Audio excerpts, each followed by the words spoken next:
How did we do the intro last time? We did like, welcome to the King's Court. Yeah, and we were kind of giggly about it a little bit. I mean, that's how we exist. Right. So, ready? Yeah. On the count of three? Yeah. 1, 2, 3.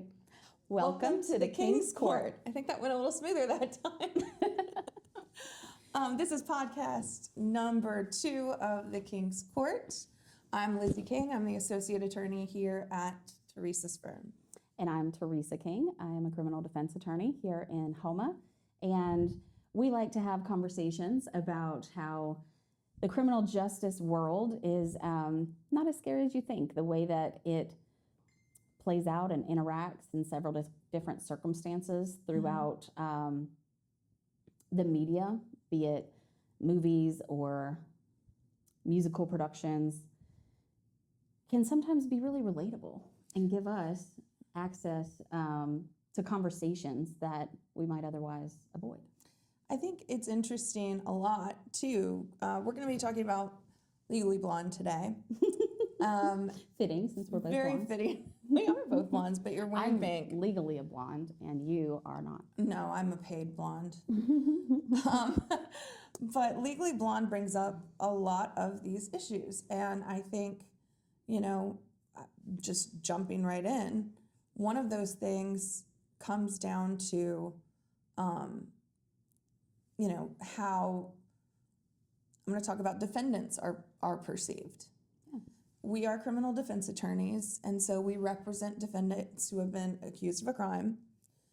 In the movie, Brooke Wyndham is a former Delta Nu sorority girl and has been accused of murdering her husband.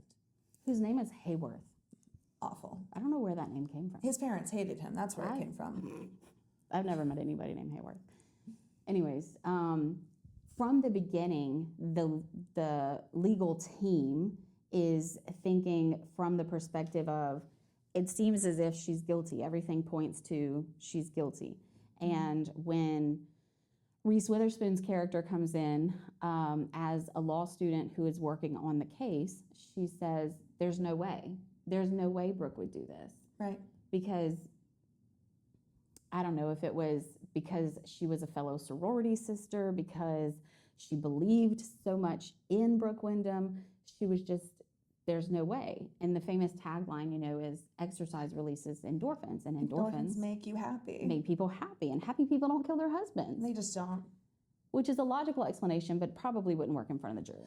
I don't think so. I don't think that would be the legal argument that I would take. But I don't know, maybe. So even the legal team was kind of treating it like she's guilty and we need to get her out of this, instead of, she's innocent and the state has to prove their case against her.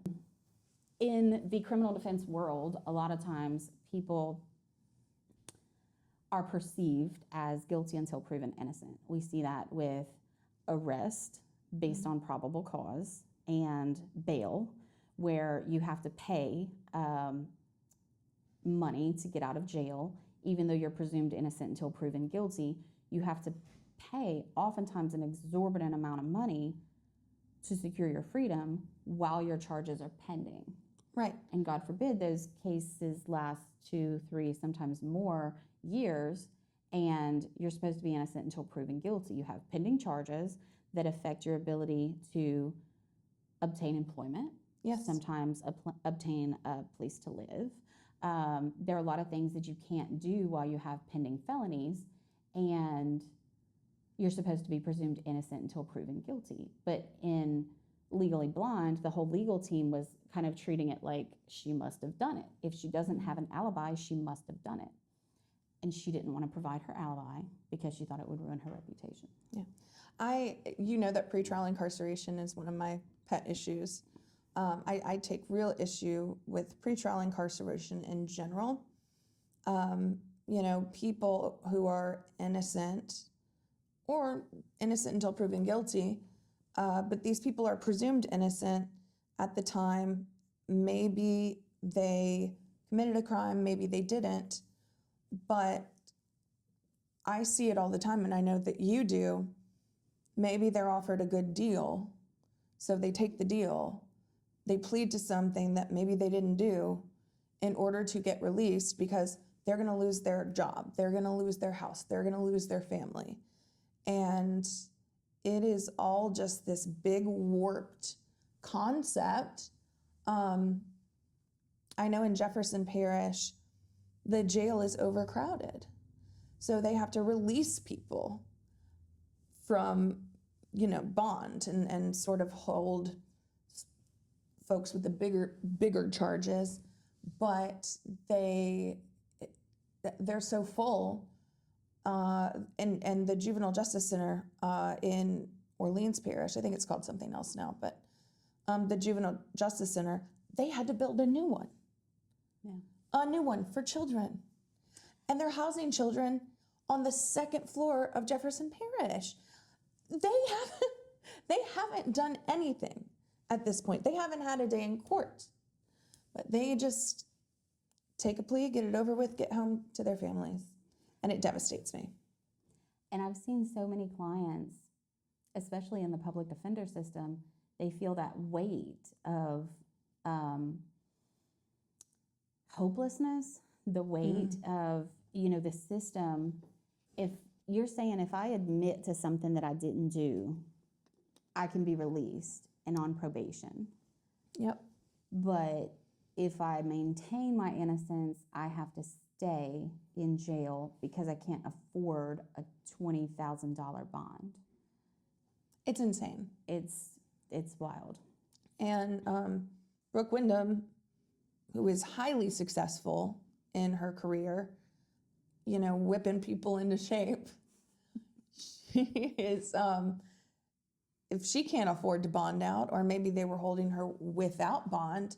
Well, yeah, on a first-degree murder charge. On a first-degree murder charge because she's rich and likely has means to leave the country. But, even she can't make bail. So it is truly an absolutely horrific way for the state to secure convictions. And they call that DA time. A lot of times they say, I'm just doing DA time, I'm just doing DA time. Eventually they're going to drop the charges, reduce the charges, or give me a plea deal, but they're just making me wait right now. And it's wild and frustrating. And certainly I understand and would never blame a client for wanting to plead to get out. It is always their decision. We're just here to talk them through the pros and the cons of pleading or not pleading, going to trial, not going to trial. And there are very few things that are only the client can make that decision and the lawyer cannot decide it for them. One of those is whether or not to testify. Yes. And Brooke tells her legal team in the movie, if you put me on the stand, I'm going to lie. I don't want to tell the jury, the public, where I was at the time that my husband was murdered. Which she was getting liposuction. I mean, I wasn't going to reveal her secret, but I was. I'm that girl. Am I getting fired because of that? Because I'm not a Delta Nu sister, and I don't have this loyalty to this fictional character that I pretend to have. I didn't do it to our clients. You had a hair on you. Oh, Sorry. thank you. No, I appreciate it. So, how did we get here? How did you decide? I know we talked a little bit in the first episode about why you ended up going to law school, and it was because you had some experience with family, right? Who your grandfather owned a law firm. He did. Was a Louisiana lawyer. He was he was a lawyer in North Carolina. He did grow up in Louisiana, but then he joined the military and then the FBI, and he was a paratrooper and would jump out of planes. Very cool dude. Very cool dude. Went to Vegas. They rolled out the red carpet for him. I mean, he was Mr. Big Shot, but just so kind. And when he passed away, we found out really how kind he had been because he was doing all these things in secret to protect other people. We were unaware of that until his funeral because he had made them promise not to tell anyone. That's a little bit of they're not here. But I was working in South Carolina teaching kids improv and theater and music. I'm a big musical theater nerd. I went to school for opera initially, classical vocal performance. I got a job offer in Atlanta, so I went down to Atlanta and I worked full-time in an improv theater. And it was just one day I woke up and I kind of thought about where I was, and I'd created a musical improv program that's still there to this day. Created that with Chip Powell. Love him. Plug it. What's the name of it? Whole World Improv Theater is the theater. Emily Riley Russell is the bigwig, and Chip Powell's the artistic director. They're both amazing. They're both still very dear friends that come down for Mardi Gras every year. I just love them dearly. And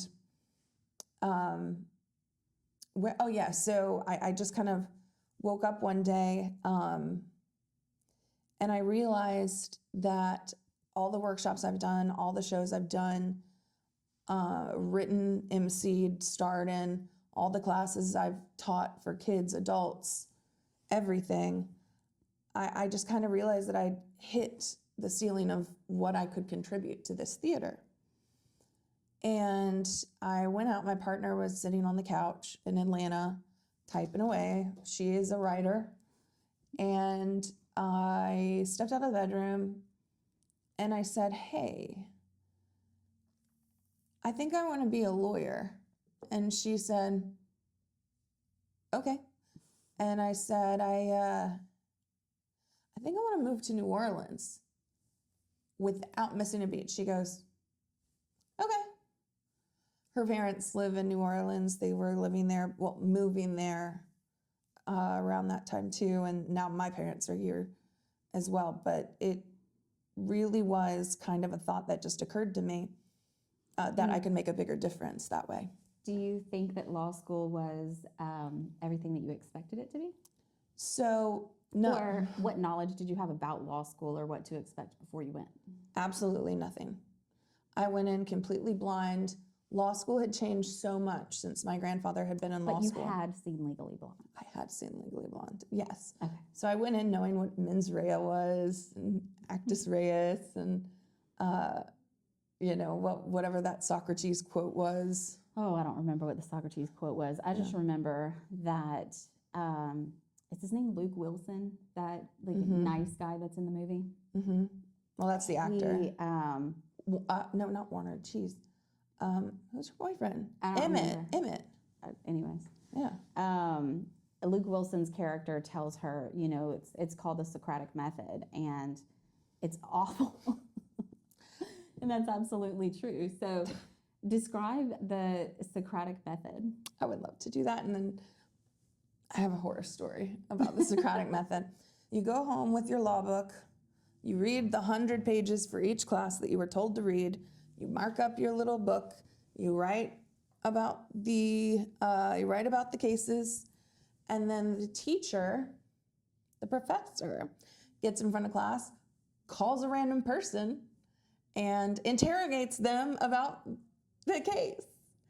It is horrifying. And when I say interrogate, I mean, that's about right, wouldn't you say? Yeah, the Socratic method is more about letting you get to the answer instead of question and answer. You're being so nice about it.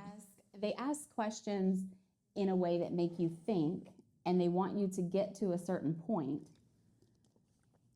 but they're not going to give you an answer. It's like war flashbacks for me. So I was in my business organizations class. Already not my thing. I went there to be a criminal lawyer. But, you have to pass all these classes. So I was in my business organizations class, and I wound up doing pretty well in that class, actually. I had been brutally sick the week prior, so I'd been out. I did not have a voice. Sure enough, that's when the professor cold called me. It's called cold calling. He cold called me, and I said, I now, dummy me, I was sitting on the front row, so he could hear me just fine. And he said, oh, it's all right. Do the best you can. I was like, I had not done the reading. I was sick. I was so sick. I couldn't peel myself out of bed. Of course I hadn't done the reading. It was like hundreds of pages for everybody. I'm not, what do you mean do the reading when you're sick? Life goes on, man. Life goes on. So he starts asking me questions. And the more questions that he asks, the bigger my eyes go in horror. He tries to finally, he's like, I could just see it in his face. This is so sad. This is so sad. So he tries to throw me a softball. Have I told you this story before? Not that I remember. Okay. So he tries to throw me a softball, and he said, okay, Miss King, who are the parties? And I stared at him in absolute horror. And he goes, well, it's the name of the case, right? And I go, oh yeah. So I flip back. I'm like, I don't remember the case at all. Like Smith versus Jones. Smith versus Jones. And he goes, okay, so who's the plaintiff and who's the defendant? Dead silence. I picked the name and it was wrong. Anyway, so he moved on. I was very happy for that. But that was the worst moment of my law school career. I was humiliated. But then afterwards, everybody came up to me like, I can't believe he kept on you when you were that sick. And everybody can kind of commiserate, Yeah. when they've been through something like that. And do you have a horror story? Yes and no. I don't remember specifically being called on and not knowing the answer, but my sister Jennifer came to visit in like Thanksgiving 2008, and my torts professor was Viator, and torts is people suing people for wrongdoings, oftentimes for money damages. Yep. And Not criminal, but torts was my worst subject.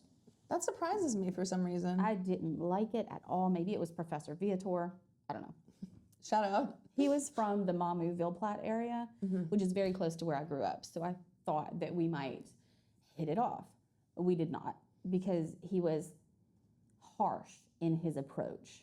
He was not, kind and welcoming and, warm and friendly.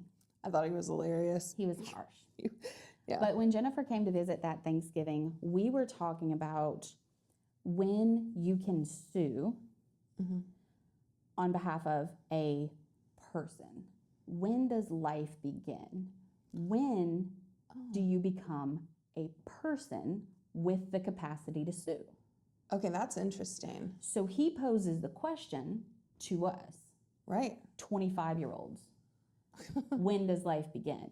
And we're a bunch of 25-year-olds in New Orleans in law school in 2008. So we're thinking about whether you're on one side or the other. Does life begin at conception? Or does life begin at the point of viability for the fetus? That's where my mind was. Yeah. Raised in a very conservative Southern Baptist home, my mom would say life begins at conception. You should be able to sue on behalf of a little Like embryo. an embryo, yeah.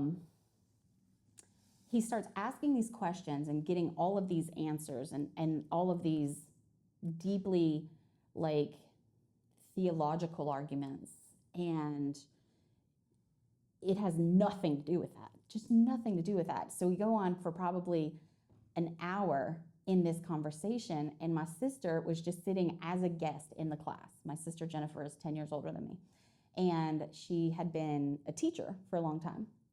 And she was like, y'all are overthinking this. We talked about it afterward. And she was like, y'all are overthinking this. It's so simple. And we got closer and closer toward the end. Like, when the baby's born, Yeah. when the baby comes out, that is when life begins. He still said no. I'm like, wait a minute. When does life begin? And he said, when it takes its first breath. So if it's stillborn, can't sue on behalf of that person. Oh my gosh. Oh.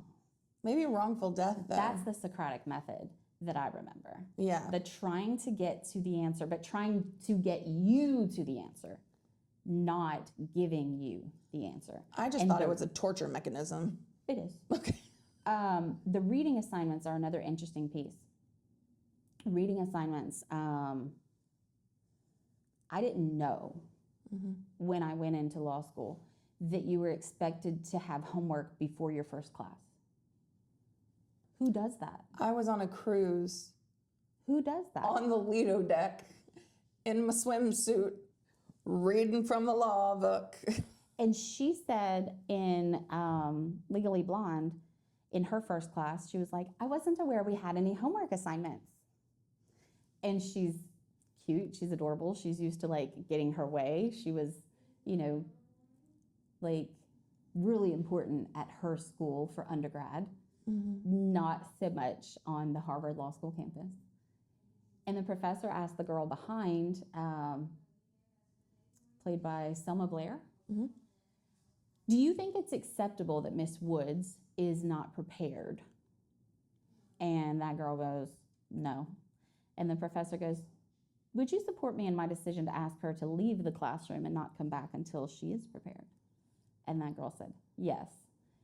So it was a moment for Elle Woods, Reese Witherspoon's character, to realize, like, we're in competition here. Nobody is going to have my back, and they are willing to sabotage me. This is not a sisterhood. Nobody is going to look out for me. Yeah, and that part is partially true. I'm sure there are law schools where people get open hostility. I never got open hostility from anyone, I think, because we're all whole adults here. But I did experience sabotage when someone took an appointment with a professor that I had. And so I showed up for the appointment, and the professor said, you don't have an appointment, it's this person. And I was like, I put my name on the paper. So I knew who to watch my back. Somebody had like removed your name from the appointment list? They had whited it out and put theirs over. And so the professor thought that I'd, okayed this change. So then I had to pick a date much later on for this very crucial paper to be reviewed. And that was pretty atrocious. It's not quite asking someone to wear a bunny suit to a party, as happens in Legally Blonde. But I was pretty ticked off. It was the first moment that I realized that people are in it for themselves. Yeah. I sort of left law school wondering, well, who are my real friends and who aren't? Yeah. And I did have a core group of friends. We were all kind of older going into law school. I didn't start law school till I was 30. They were, just a few years older than me. And so because we were older, we hung in together. And they're still some of my best friends today. So shout out Isabel, shout out Kelly. They are the coolest. And I mean, I have other friends that I've hung on to, but they were always in the spirit of helping and collaboration. Now, you were a full-time law student, right? I was, and you were part-time. Yes, I got accepted into the evening program. And at the time that I applied to law school, I had a full-time job. I was working for Team Title, a title company that was facilitating road home grants. So after Hurricanes Katrina and Rita, the government was giving grants to homeowners, and those grants had to go through title search and closings. So the road home grant was attached to your property, and you had to fix up the house with your grant money, or in some circumstances, elevate your house with the elevation grants. But I was working for the title company in the Clearview Mall, where we handled hundreds of closings a day. And I applied, I got accepted, I was going to the night program, and then in August, right before law school, they laid me off. So now I didn't have a day job, and I was a night student. So, okay, I just became a full-time student-ish. I could take a little bit more classes because I didn't have a day job.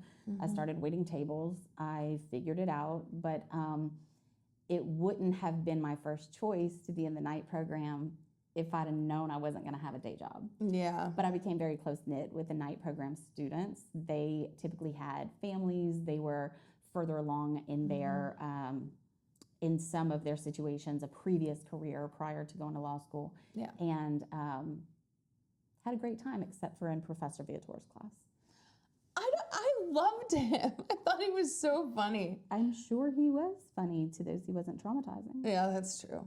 I just when I read his syllabus before the semester started, before we even met him, I was laughing so hard because I was like, everybody's going to take this so seriously. And I know he's joking. I know what he's doing. So I just did not take anything he said seriously. I mean, obviously the teaching aspects, but, he's very brilliant, plays music in a Zydeco band. What was it like for you getting into law school? Was it similar to what's portrayed in Legally Blonde? Yeah, in the movie. It is very similar. I took the LSATs. I think I took them 3 times and 3 times to kind of get the highest score I could. Did you do that with ACT and SAT when you were in high school? I did. I took it several times. My mom was always pushing me to get a higher score. Yeah. Because I don't know about where you were raised, but in Louisiana, if you get a high score on the ACT, you get different allowances for tuition assistance. Oh. So you get TOPS, tuition opportunity.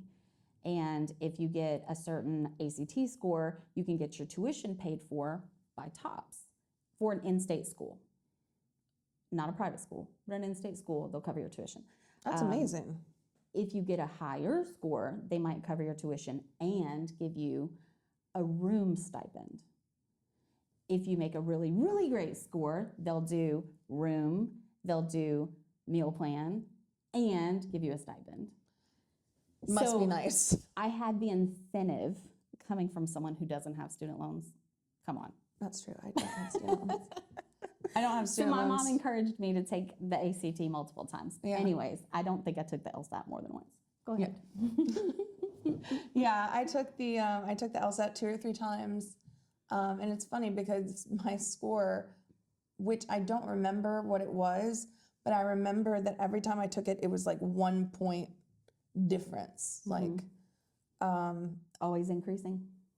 no, one time decreasing. Really? First time decreased, and then the second time, if from my first test, it increased. So I mean, obviously, I got a high enough score to get into law school, but then That's the goal. that's the goal.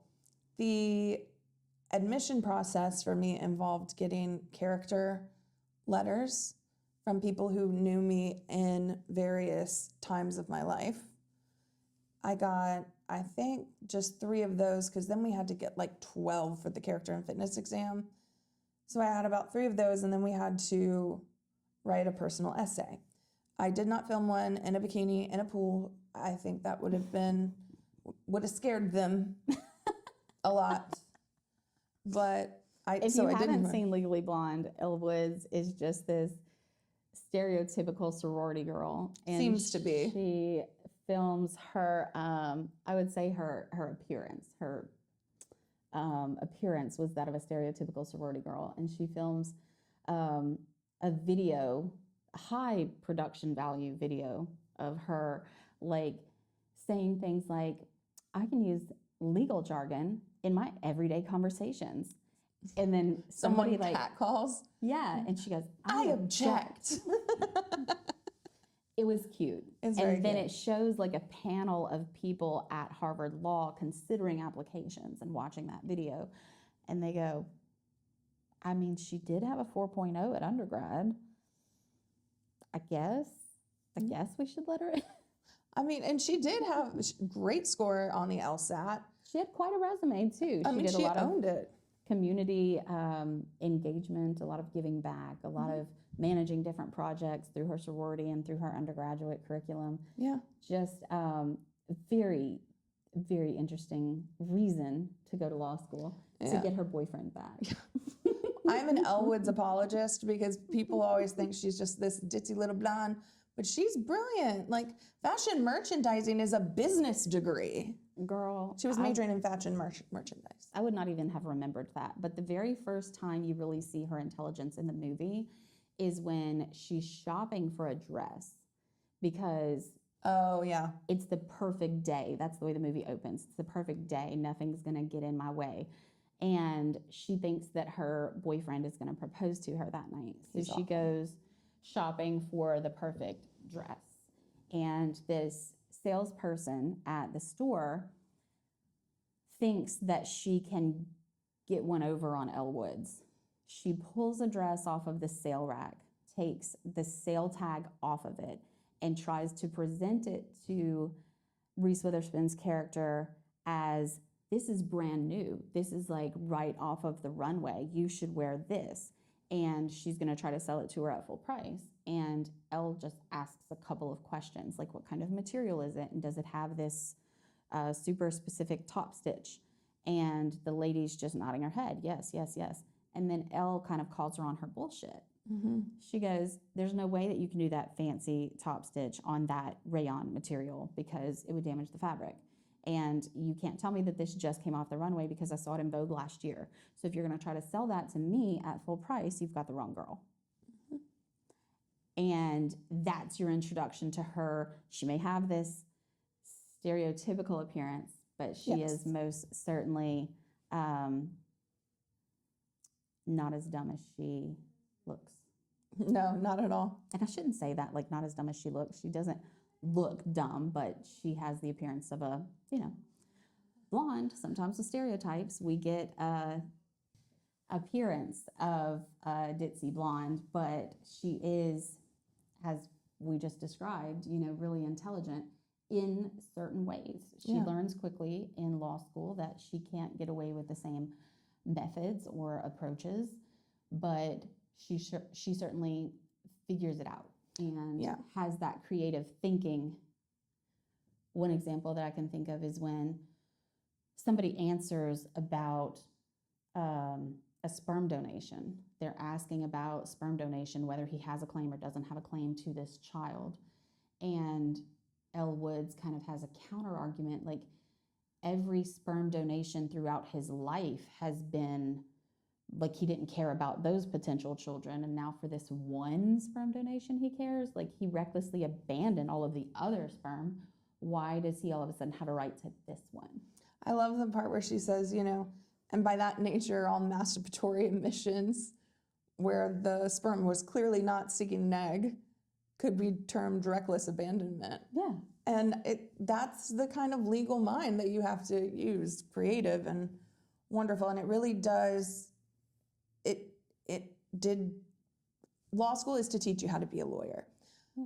But I don't necessarily think that you can learn how to be a lawyer just from law school. No. We both went to Loyola Law at different times, but we both went to Loyola Law School in New Orleans, and they have a clinic opportunity. And through that clinic opportunity, you can practice law in your in your final year of law school. You're kind of practicing, you take a pledge and you practice under the guidance and the bar admissions of another practicing attorney. And it's real life experience. You're in a courtroom, you're talking to a judge for the first time, kind of gets those nerves out of the way. Do you remember the first judge that you practiced in front of as a student lawyer? So I remember I don't remember the first judge I spoke in front of, but I do remember writing a motion. And I was working, I'm a defense attorney, but I did my clinic in the prosecution clinic because I knew I wanted to be a criminal defense attorney. And so I wanted to see how they thought. And when the stakes are low, because they're not going to put a third-year law student on a murder case, they're not going to let me try cases anyway. So moving on. So I was writing a motion for one of my managing attorneys, a motion in opposition to defense's motion to quash. So basically, the defense, and we do this a lot, had filed a motion to quash the bill of indictment, basically saying, hey, you did something wrong, and this shouldn't have been brought at all. Now, there are very few reasons how you can file a motion to quash. There are only certain reasons and avenues. That's not here nor there. That's your law class for today. But I remember giving it to him to read over, and he read over and he signed it right there. And he said, all right, go file this. And I went and I filed it, and my hands were shaking as I'm handing it to the clerk's office. Because I was like, oh my gosh, a judge is going to read something I wrote. A judge is going to read something I wrote. Yeah. This is crazy. This is really wild. Shit's getting real. It is getting real. So I don't remember the first time I ever appeared in front of a judge, but I do remember filing something for a judge. I remember the first case that I had, and I think I talked about it in the first episode. And this case was in front of Judge Durbany, and Daryl Durbany was on the Orleans criminal court bench. And this was in your clinic? Yes. Okay. So I started law school in the part-time program in 2008. The part-time program at Loyola, the evening program, is a 4-year track instead of a 3-year track. Right. So I graduated in 2012. This would have been fall of 2011 when I practiced in front of Judge Durbany for the first time. And just the coolest dude. I mean, yeah. In Terrebonne Parish, we have, in 2012, we had all white judges. In 2012, we had no female judges. In 2012, I'm just a baby lawyer, not knowing much. But I know for sure that court at the corner of Tulane and Broad is very different than court at 7856 Main Street in Houma. Yep. Judge Durbany was this little black man, and I hate to call you little, Judge Durbany, but you're short in stature, small, big mind, small man.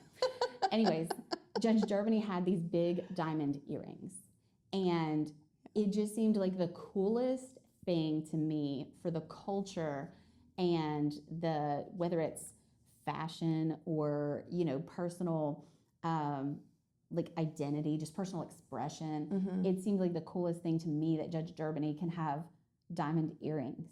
Yeah. And wear a robe. Like where I come from in the small town of less than 10,000 people, Oakdale, Louisiana, you would never see an elected official wearing big diamond earrings. And I think maybe we should. There's nothing wrong with it. You know what I mean? Look professional, but why not bling it? Judge Durbany, still coolest guy ever. I actually went to one of his re-election parties or campaign fundraisers or something in December of that year. And it was in a penthouse at the Ritz-Carlton. Just the fanciest, coolest must be nice party that I had ever been to. Dang. So I do remember Judge Durbany, how kind he was and how he listened to both sides and seemed like a solid dude and someone who wasn't going to conform, take out his earrings just to fit some narrative of what somebody else thinks that a judge should look like. Right. Now, in England, they wear wigs. I want to wear a wig. Do they still? Oh, yeah. Wild. Oh, yeah. Tradition is as tradition does. So tell me, I think we got derailed. Tell me about your personal statement. Yeah, so I wrote a lot about sort of, I'm trying to think of where to start. So obviously my partner is a woman. At that point, my parents were not on board at all, to the point that when they would visit, she would leave. And it was very contentious. I was growing apart from them.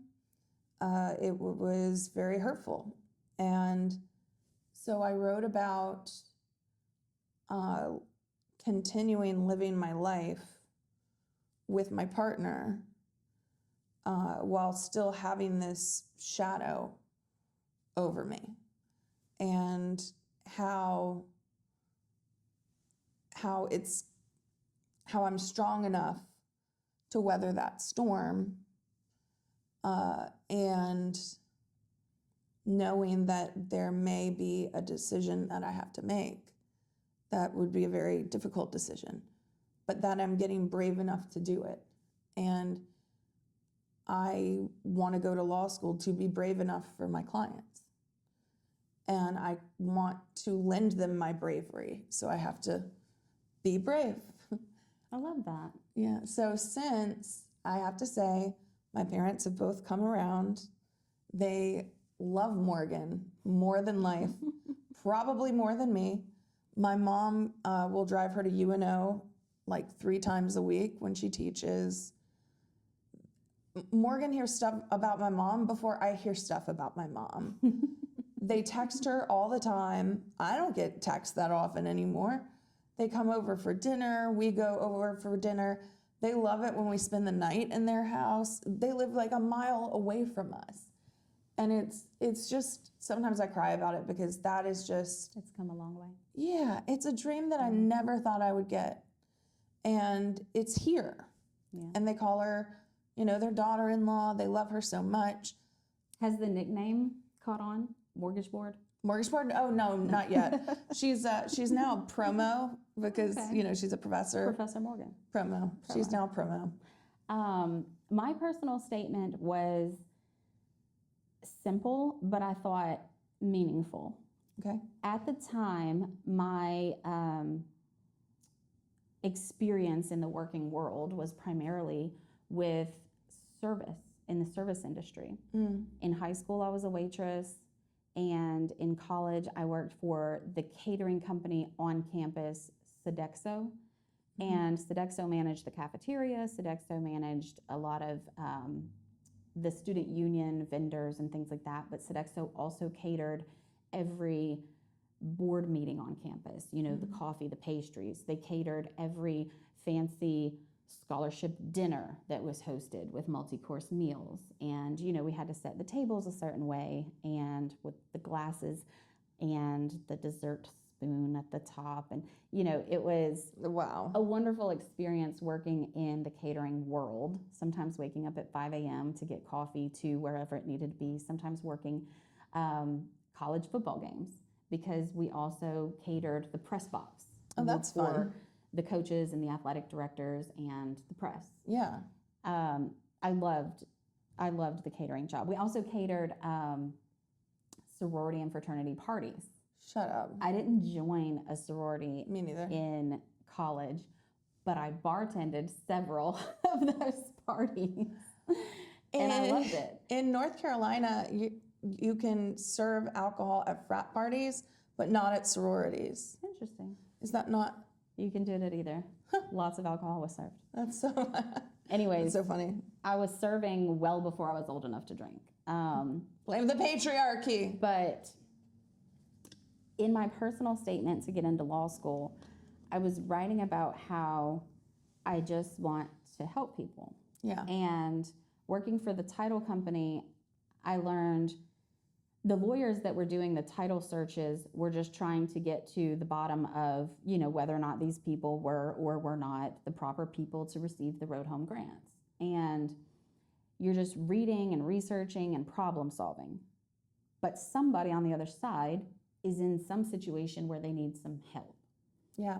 And the analogy that I made was, all my life, for the past 10 years that I've been a working person, I'm working in the service industry and giving people what they want. Yeah. I'm problem solving on a much smaller scale, but I talk to people, I answer questions, and I give them what they ask for.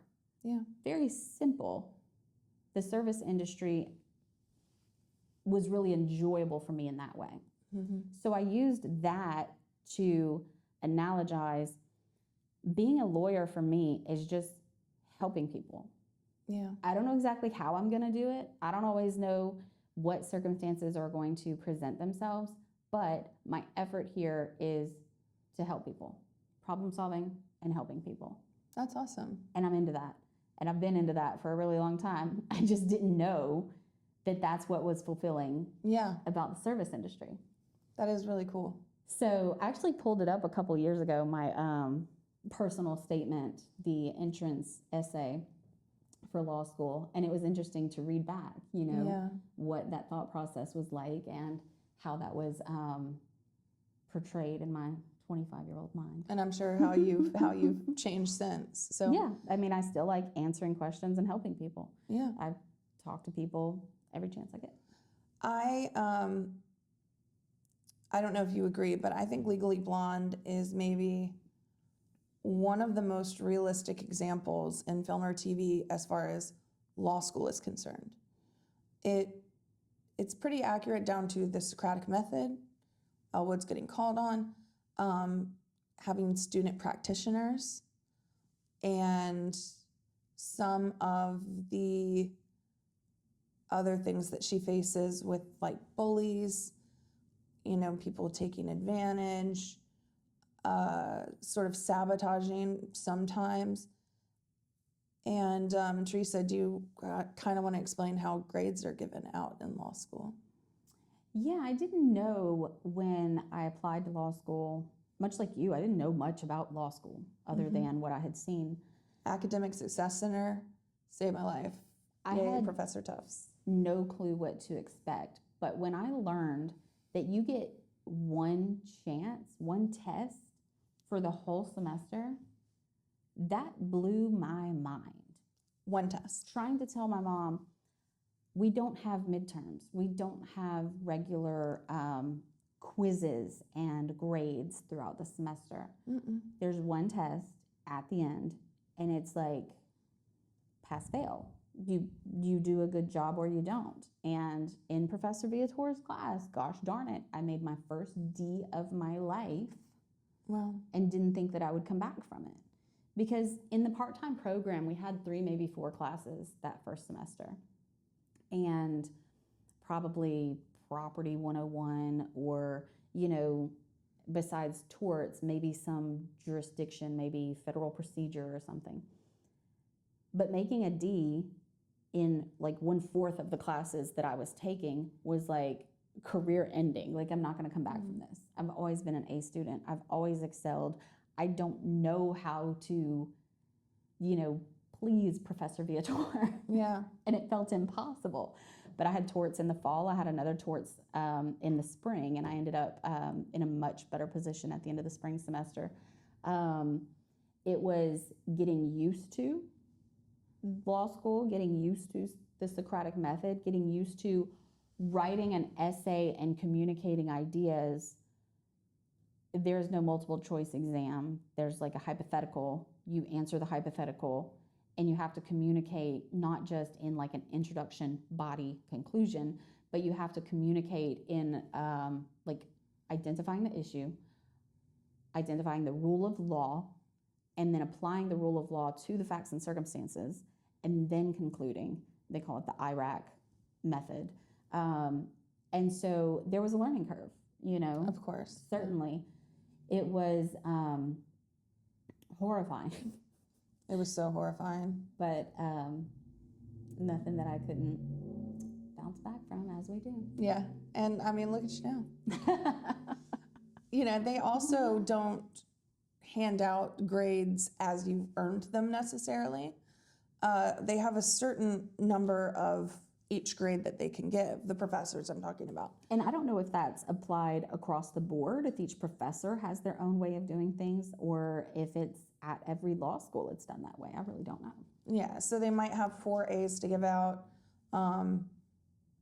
2 A minuses, 3 B pluses, and then they rank the exams in order from best to worst.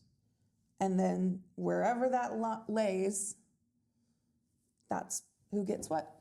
At least it was that way in my classes. And it's some professors would give few extra points for participation. I know that my Professor Varnado I love her. I was in one of her first classes. Yeah, she gave like an assignment that got some credit for it. She's wonderful. We really did have some great professors. So, And I don't know if we even talked about where we went to law school. We both went to Loyola we did. in New Orleans, and Loyola has the Jesuit tradition. Yes. Loyola teaches and preaches giving back and service, and your profession can be used for good. So it's very interesting seeing Harvard Law in the film in Legally Blonde. It's prestigious, right? It's got this wonderful reputation for like putting out some of the brightest legal minds. Right. But I'm really proud to have gone to Loyola because of that Jesuit tradition. Yeah. Instilling in me the values of using my law license for good. Absolutely. Oh my gosh, that brings me back to Wicked. I know. I'm seeing it Saturday. Okay. So I'll I send you might the need to see it on Friday night at midnight. I I don't know why you know. would wait until Saturday. I have to because Morgan's giving she's reading a piece at a little program thing. So And you have a bedtime? You can't just go to the movies after? What is wrong with you? We'll talk later. yeah, we'll deal with it. You want to let me out Friday morning? We can go watch. I'm kidding. I'm not trying to get out of work. We have way too much to do that. The only other thing I think I wanted to touch on from the movie was the sexual harassment that it appears like he's trying to. This is the professor that you're talking about. The professor who is also a law partner. Callahan. And I don't remember the setup. I don't remember everything that happened before. I just remember like a hand on a leg, and he's giving her the implication that, that she might get what she wants if she accepts his advances. Right. And unfortunately, it does happen in the legal field. Thankfully, it's never happened to me. I think it can happen in any field, though. Absolutely. Because in law school, I was head over heels in love with my ex-husband. I was not, available per se. I wasn't dating around. I wasn't winking at professors or trying to get into, any clerkship or anything by getting on someone's good side. Sure. But in my practice, I have found that sexual harassment still persists. Yeah. And it's unfortunate. I was married, I was a mother, and, dealing with an older male attorney. I almost want to give like a visual. Sometimes when you can stay there. Okay. Sometimes when you're in court, there's rows and rows and rows of seats. Yes. And as a public defender, you have to have conversations with a ton of different people. Right. And you're walking back and forth, and you find a client, oh, so-and-so, I need to talk to you. And you kneel down. Okay. So you're just having a conversation with your client, but you're more eye to eye without making them stand up. Right. So I'm in this position. Okay. An older male attorney comes out and goes, oh, a woman on her knees, one of my favorite things. I feel like you should call out that person. I don't even know his name. He's so insignificant. I, as a young lawyer, that's disgusting. Don't know, where's human resources? Who do you report this to? Yeah. I don't work with him. He's not a coworker. He's licensed to practice in the state of Louisiana. He answers to the Louisiana Attorney Disciplinary Board. Is there a rule of professional conduct that says you can't talk about how much you like seeing a woman on her knees in the courtroom? It's not that specific. That's so disgusting. Who's the boss in that scenario? I mean, it would the judge. Maybe. Do I report it to the judge? Do I report it to the local bar association? Who cares? Real question. Yeah. Who in that scenario cares that Teresa experienced this uncomfortable statement from this Yahoo older white male. Teresa. I care. A lot of the female attorneys that I work with care. But there's no human resources in this line of work, not as a solo practitioner. No, and you have to if you want to get something done or report some inappropriate behavior, you have to take it to the bar, the disciplinary board. And that can be exhausting. And it's another thing on your to-do list to draft this petition that you can't do anonymously. That's the other thing. To report this behavior that you may get retaliation from. That's what's so terrifying, is the fear of retaliation, or you're a young lawyer and this guy does this thing and he's obviously more well known in the community. You haven't established your reputation the way you have established it now. And so we're weighing all of these things. I mean, I've certainly had inappropriate things said to me by clients, by family members, things like that. But, and it's uncomfortable, but, it's hard to do anything about it. Well, I learned not long after that scenario, I learned a little bit more a couple years later through a friend, a colleague.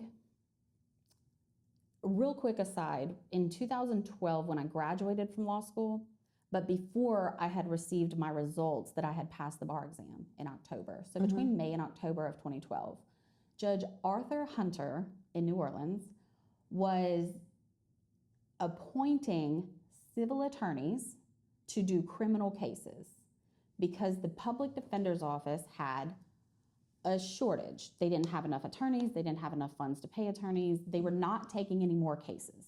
I think his name was Derwin Bunton. He was the boss of the public defender's office. He still is. He said, I'm not taking any more cases. We're overwhelmed. We're overburdened. Y'all keep complaining that we're not doing enough, but we can't keep doing this. We're not taking any more cases. So Judge Hunter started appointing people from the civil world.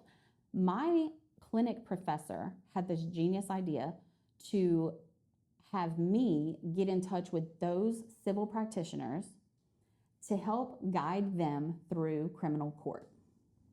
That's pretty cool. So they have the law license. Yeah. I'm a student practitioner, and I can tell them in my limited experience over the last 9 months, this is procedurally what happens in criminal court. Mm-hmm. They have all the experience in the world, decades of experience in personal injury, in insurance defense, in everything that's not criminal. And it is so different. One of the connections that I made was with an employment lawyer. Huh. So I called him up and I said, I'm dealing with this thing at work and it's uncomfortable and I don't like it and I feel like it's harassment, but I've never done anything about harassment before and I don't know what to do or how to do. And his advice to me was to get evidence. He was like, wear a wire, wear a camera, wear a body camera, and get evidence. Otherwise, you are going to be fighting an uphill battle. That's true. With the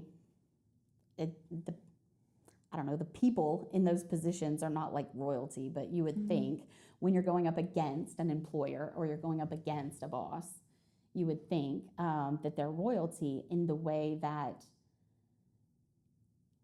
you are discouraged from suing them. You are discouraged from upsetting things. You are discouraged from calling them out. Yeah. Unless you have hardcore evidence. And I think it's like that in a lot of ways. In that particular scenario, I took that information from him, decided I'm not going to wear a camera to work. That's weird. And I would be recording all kinds of confidential lawyer stuff all day, every day. Weird to catch this, sexual harassment in the workplace. I ended up going to our office manager at my previous place of employment and saying in an email, a very detailed email, I believe that what I'm experiencing is sexual harassment. Mm-hmm. Here are some examples. Yeah. And I copied the office manager and the boss perpetrator. Because where I worked, there was no sexual harassment policy. That's amazing. I mean, not amazing about the policy, but there is no sexual harassment policy. With a group of lawyers, how do you advocate for yourself in that scenario? How do you, so I essentially created, unbeknownst to me, this new policy. If someone does something that makes you uncomfortable, that you believe is harassment, report it to the office manager, and we will have a meeting. I had a meeting with the office manager privately. I had a meeting with the office manager and the boss together, and I was able to address my concerns. Please don't corner me. Please don't look me up and down and tell me how much you want to get to know me in another setting. When I talk about going to exercise classes, don't tell me that you want to come and be a spectator and come and watch. It's disgusting. So I was able to express myself and why I thought that all of those things were inappropriate, and it stopped. So, good. I mean, carrying the torch, making a difference, making a change, I guess. Yeah. It's just, there's not always a clear path forward, but I'm all about transparency. And I want to be able to go to work and not feel like I have to avoid that person. I don't even want to go in the office because I don't want to encounter him. Someone has to be first, and it takes a lot of bravery to be first, and you were. Thanks. And so there will be, I'm sure there have been a lot of people in line behind you because of your strength in doing that. You're welcome. I kind of want to cover one more thing before we bid adieu. What is it? Although knowing us, we'll probably talk for another hour. But I want to talk about, you're the one who brought this up, and I think it's really interesting, was jury perspective. Oh, yeah. Because in the movie, here comes Elle, when she's allowed to practice in this court case scene, comes in with her little pink bag, her little pink dress. She's got like her big old curls, little pink shoes. She's got Bruiser, the dog, in her bag. And did she bring Bruiser to court? I feel like she did, but she might not have. I may be putting that, I may be projecting, because I would love to put little Fleur in a bag and take her to court. But Bruiser is always there. And she gets, my mom loves saying this, she gets like all of her old sorority girls there, her parents are there, and one of them is like, oh my God, it's so cute, there's like a real judge and everything. My mom says that all the time to me now. She's like, so there's like a real judge and everything? Yes, Mom, there is a real judge and everything. But I think at first the prosecutor in that case, who looked very nice in a tan pencil skirt and blazer, was very much judging this hot pink blonde. And the jury, too, seemed a little, what in the world? And she needed a moment to sort of find her voice, find her cadence. And when she was off to the races, she was off to the races. So we deal a lot with not just jury perception, but perception in the courtroom a lot. So, for example, when you start with voir dire, which is jury selection, it is one of the only times you get to actually, well, it is the only time that you get to have a conversation with potential jurors.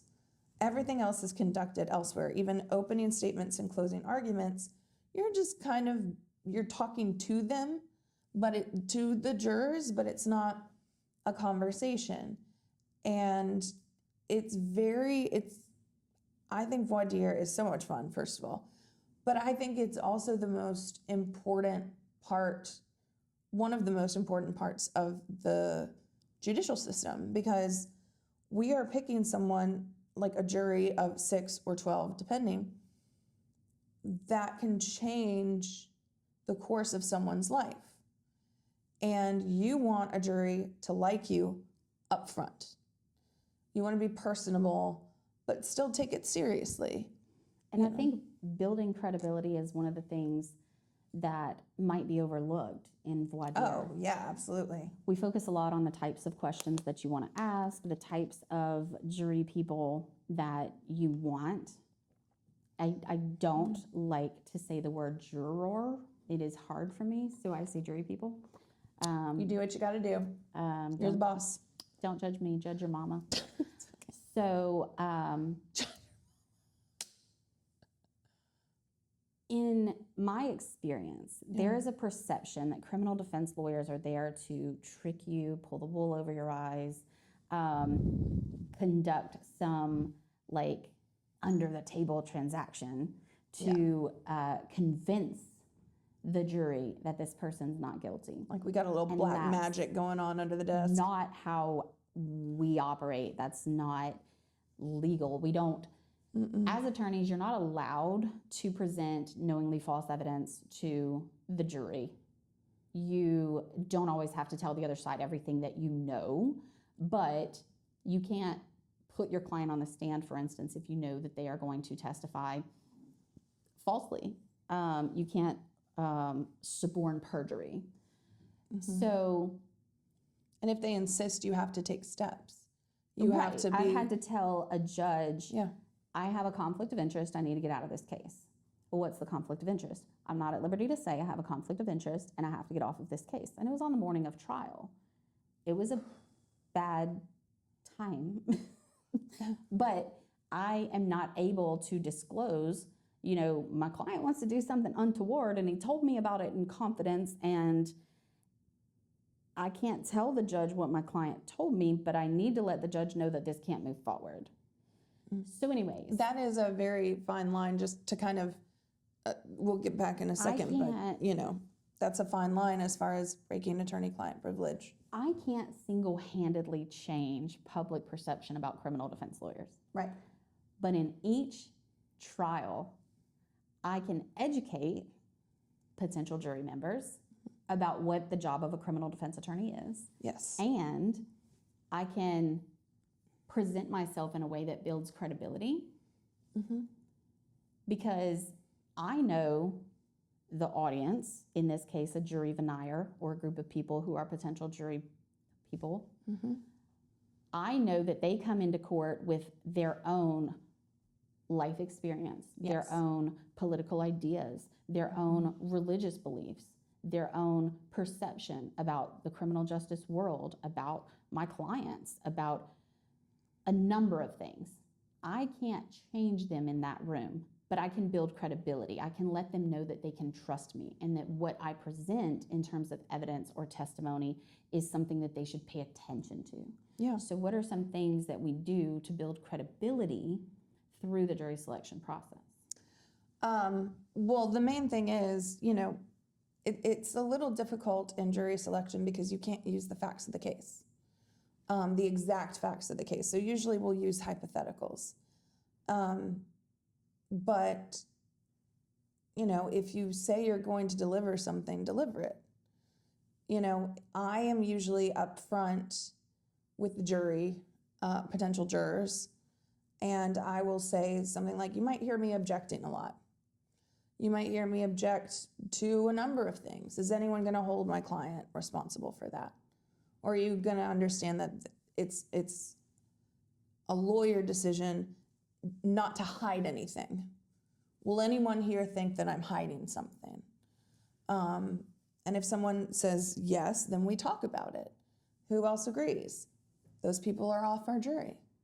And I think it's important too, to build credibility with the jury, to present yourself in a way that is respectable. Like I like transparency. I like being honest. And I will be the first to tell you, I'm not always on time. If the jury is waiting and you walk in late, you look disheveled or disorganized, you can't find your file or you can't find your book or whatever it is that you're looking for. Maybe you look hungover, God forbid. The day that I decided to stop drinking, I will never forget. It was December 9th, 2016. Because the Lafourche Parish Bar Association Christmas party was the night before. When I showed up at work on Friday, I was wearing one of my favorite winter coats. It barely buttoned. I was bloated. I may not have put makeup on that morning. I showered. I washed my hair. but I was awfully sick because I had drank so much the night before Oh, I hate that for you. and driven myself home.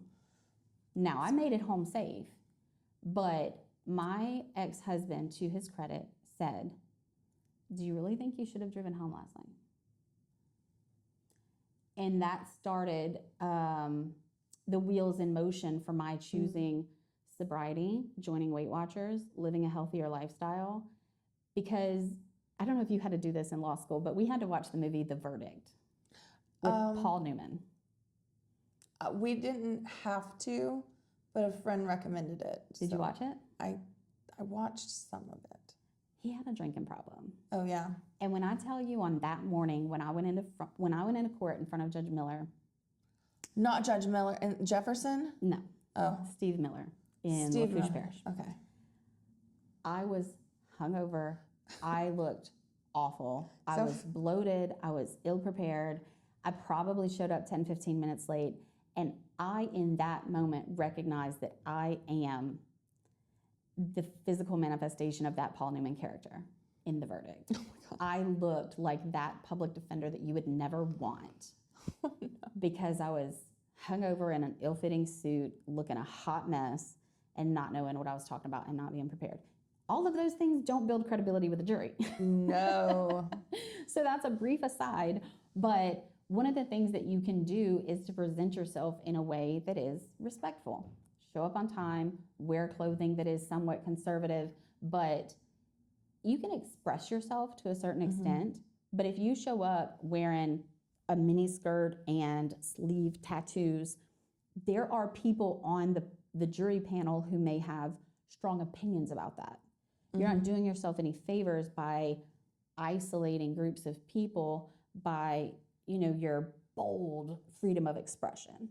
I try very hard to be quite neutral when I'm representing someone. I always make sure that I have on makeup because I don't wear makeup to work every day. Most days, some days. But I make sure I have my makeup and my hair done. Poor Teresa had to bring me her makeup today. And you're just like a shade darker than me, so I was like painting behind the ears and everything. Hair in a pinch, whatever your name. Yeah, she's wonderful. I just, And I don't do crazy designs on my nails. I keep them, they're not natural right now, but we're not going to trial right now. I struggled for a long time with this public perception. If I'm having a jury trial, I need to have my hair a certain way. I need to wear a suit a certain way. I need to have my makeup a certain way. And I understand that there are certain times where the end goal of building credibility with the jury is more important than my personal desire to wear my hair in a top knot, expose my undercut, and wear comfy clothes instead of a tweed suit or whatever. Something sleek and stylish and, usual courtroom attire. It has been a struggle for me as I kind of gain more confidence in the courtroom. It would be nice to go to court and not wear makeup, but are they going to be focused on the imperfections in my skin instead of listening to the words that come out of my mouth because I'm not wearing makeup? Yeah. If I wear my hair in a top knot, are they going to be thinking, does she not care enough to fix her hair? Instead of listening to the words that are coming out of my mouth. Yeah. So neutral is a good point. Wearing, I don't know, hot pink or bold colors or 3-inch long nails like Cynthia Erivo might be more distracting. Yeah. And in that way, you're not serving the client. Yeah, you don't want anything that's going to distract from the client and maybe potentially damage his reputation or transparency or what they think of him. Because you have to remember as well, jurors are not looking just at the person presenting. They're watching the defendant. They're watching his lawyers, his or her lawyers. If he has family in the audience, they watch them. Mm-hmm. They watch, the whole production, for lack of a better word. So part of what I do with clients, and I know you do this too, at least I think you do, before trial, I kind of have a little come to Jesus with them. I'm like, you have to be the calmest person in the room. You're going to hear a lot of things that you don't like, a lot of things that you believe are not true. They may not be true. If they're not true, write it down on this paper and give it to me so that we can cross-examine about that issue. But you cannot make faces. You can't, We had a client recently in trial who was doing stuff like that, and I had to tell him to settle down about 3 times. In Jefferson, I had a trial. It was a guy, just like Bria, our legal secretary, your assistant. You will always know how she's feeling based on her expression. Because her face says everything. It says everything. And I had this client that his face said everything. And so I was doing this trial with him, and he was a really cool dude. I really liked him. He was, just always grateful for the help and whatever. Just a really nice person. And he would sit there, and I'd glance over, and he'd be like, and so I'd lean over, and this isn't his name, but I'd be like, John, fix your face. And he would go, I'm doing it again. I'm like, fix your face. And that can be difficult because any person in their everyday life is not used to being on display. They're not used to editing themselves or their appearance or their facial reactions because a group of people is called upon to determine whether they're guilty or not guilty.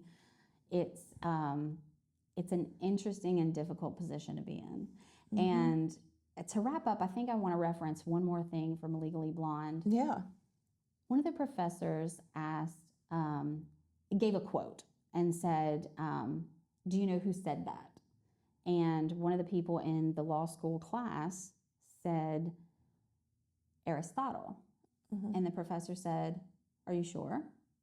And he said, yeah, pretty sure. She said, how sure are you?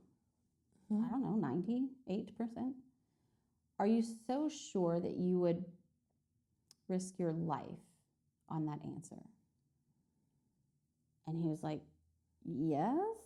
And you start to see the discomfort building. And then she goes, what about his life?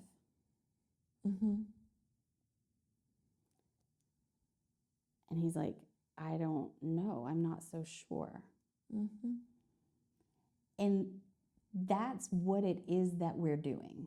Yeah. Our decisions affect someone else's life.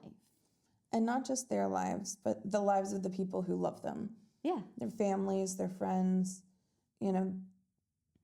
We've been having this discussion a lot lately about how people tend to forget that these defendants are not,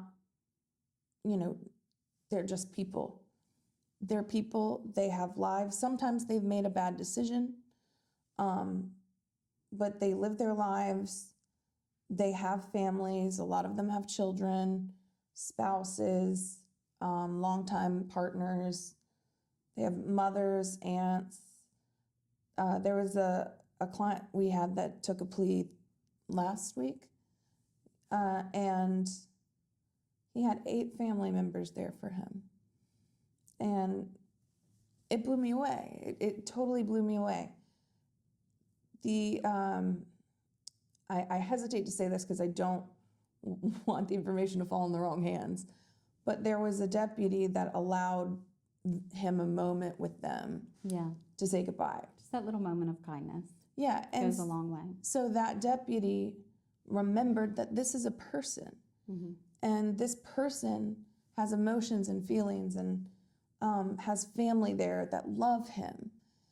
And, it wasn't like an elongated something and he was, bird's eye the whole time and one at a time, but it meant so much to that family and to our client just to have that chance. And it's not lost on us, the importance of what we do. It affects someone's life, and that someone it has a ripple effect because that someone has parents, siblings, children, nieces and nephews, people that they provide for, people that they rely on and who rely on them. And so that scene from Legally Blonde was so fitting for me as a reminder that there's not a lot of room for uncertainty in you making decisions that affect someone else's life in the way that our job does. It is an immense amount of pressure. It's very, very difficult. It is draining at times, but there are moments that we live for. Yeah. And even if we don't succeed the way that we hoped on a case, as long as our clients know that we fought as hard as we could for them and we did everything that we could, as long as they understand that, you know, it just urges me to fight harder and fight more. Yeah. So And that's where we are. So I am Teresa King. I'm Lizzie King. And we practice criminal defense here in the Bayou region, Terrebonne and Lafourche Parish primarily. And you can contact the firm at teresakingesquire.com, or you can call the office to make an appointment. Our lovely assistant, Bria, would be happy to put you on the calendar. And the phone number is 985-333-4016. And thanks for watching The King's Court. Yeah, we'll see you next time.